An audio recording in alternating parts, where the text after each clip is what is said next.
पाकिस्तान मुस्लिम league नून के सदर और कायदे हिज़्ब इख्तिलाफ शहबाज शरीफ ने कश्मीर पर रेफरेंडम कराने का वज़ीर आज़म इमरान खान का बयान मुस्तरद कर दिया। कहते हैं इमरान न्याज़ी आज़ाद कश्मीर में रेफरेंडम की बात करके पाकिस्तान की तारीखी और आइनी मौक़िफ़ से इनहराफ कर रहे हैं।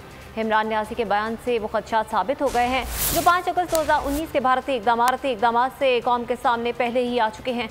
एहसन इकबाल कहते हैं कश्मीर पर रेफरेंडम कश्मीर पर पाकिस्तान के तारीखी मौक़िफ़ पर गद्दारी है।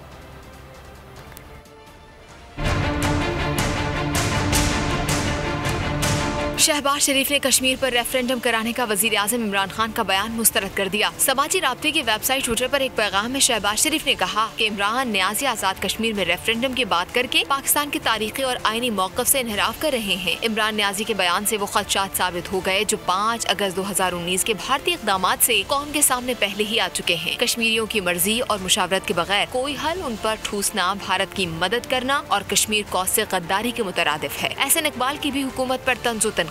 कहा कश्मीर में रेफरेंडम करा के आजाद कश्मीर को ऑप्शन देंगे कि कश्मीर पाकिस्तान से अलहदा हो सकता है। ये कश्मीर के पाकिस्तान के तारीखी मौक़िफ़ से गद्दारी है। कश्मीर के मसले पर इमरान न्याज़ी की हुकूमत ने 5 अगस्त 2019 को जो सरेंडर किया है, इस नाकामी के बाद और इस कश्मीर के खिलाफ बदतरीन साजिश के मरकजी किरदार की हैसियत से कोई भी कश्मीरी जो कश्मीर के मौक़िफ़ पर अपना ईमान पाकिस्तान के साथ जोड़ता है वो कभी PTI को वोट देने का नहीं सोच सकता। नून लीगी रहनुमाओं का कहना था कि तनाज़ा जम्मू और कश्मीर का फैसला अक़वाम मुत्तहिदा की निगरानी में शफ़ाफ, आज़ादाना इस्तिफ़साब राय के नाक़ाबिले तंसीक़ हक़ से होगा।